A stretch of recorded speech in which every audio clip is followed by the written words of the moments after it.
Bury him. He's no one to me anymore.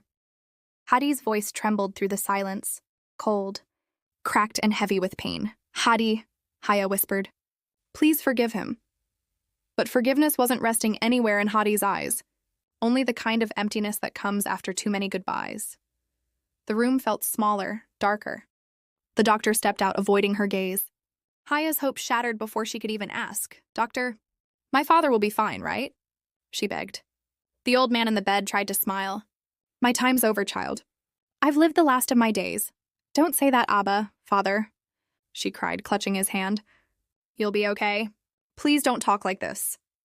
He looked at her, not with fear, but with peace. The kind of peace that belongs to someone ready to leave. He lifted her trembling hand and placed it gently over Hadi's.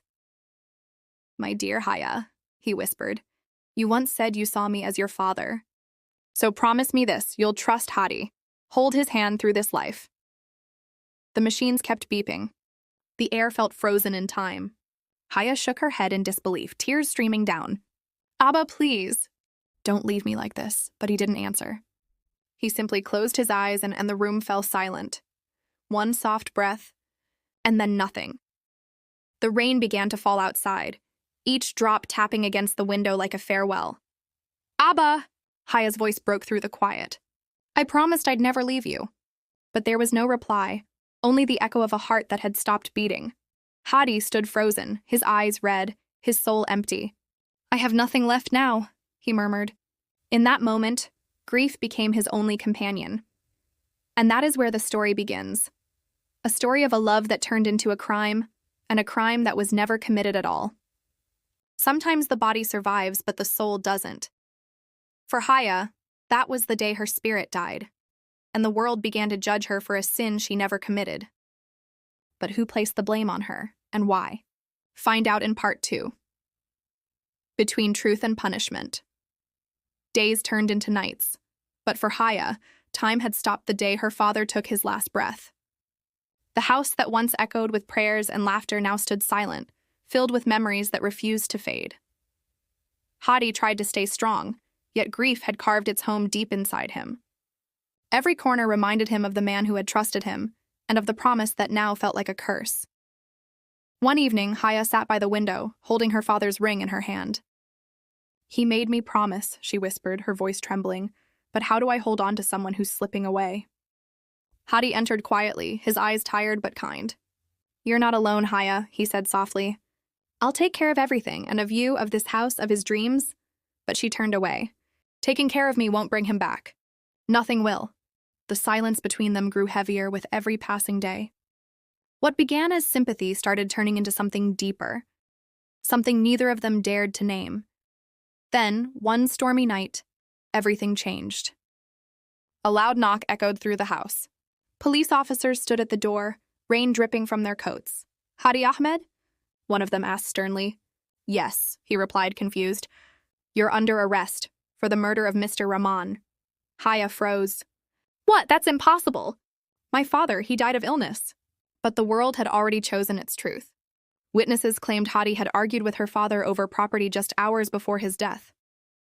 And the papers, the cursed signed papers, became proof of betrayal. The courtroom was filled with whispers. Haya sat silently in the back, her eyes searching Hadi's face for an answer. He didn't look back. Maybe he couldn't. When the judge read out the verdict, her heart shattered all over again.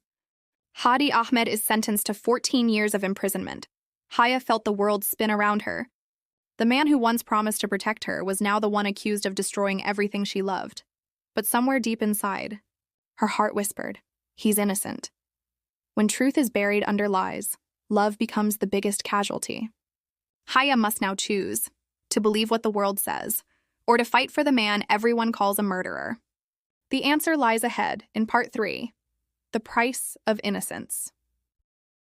Haya's days became an endless blur of courtrooms, whispers, and shadows. Everywhere she went, people looked at her with the same question in their eyes. Was he really guilty? But deep inside, she knew the truth. Hadi could never harm her father. He was flawed, yes, broken by grief, perhaps, but not a murderer. She visited him once in the dim light of the prison visitor's room. The thick glass between them felt colder than the winter air outside. Hadi's once bright eyes were tired, yet his voice remained steady. "Haya," he began, "I don't need you to fight for me. I need you to live for me." Her heart broke at those words. "How can I live knowing you're dying a little every day in here?" He smiled faintly. "I'm not dying. I'm paying the price for trusting the wrong people." She leaned closer to the glass. "Tell me who did this, Hadi, who framed you?" But before he could speak, the guard signaled that their time was over. Hadi placed his palm against the glass, and she mirrored it. Two souls separated by the walls of injustice. Outside, Haya felt the world had turned cruel. Her friends avoided her, relatives whispered, and her mother fell ill again from the stress. Yet she refused to break. At night, she sat by her father's photograph and whispered, "Abba, you always told me truth finds its own light. But how long must I walk in darkness before it shines?" Meanwhile, in prison, Hadi began to change. He spoke little, prayed more, and carried a quiet determination in his eyes. He wrote letters to Haya, pages filled with hope, apology, and a strange kind of peace. But she never received them. Someone was intercepting every message before it reached her. Weeks turned into months. Then one morning, news broke. A key witness had come forward. The man claimed to know what really happened the night Haya's father died. And with that, a small spark of hope returned to her shattered world.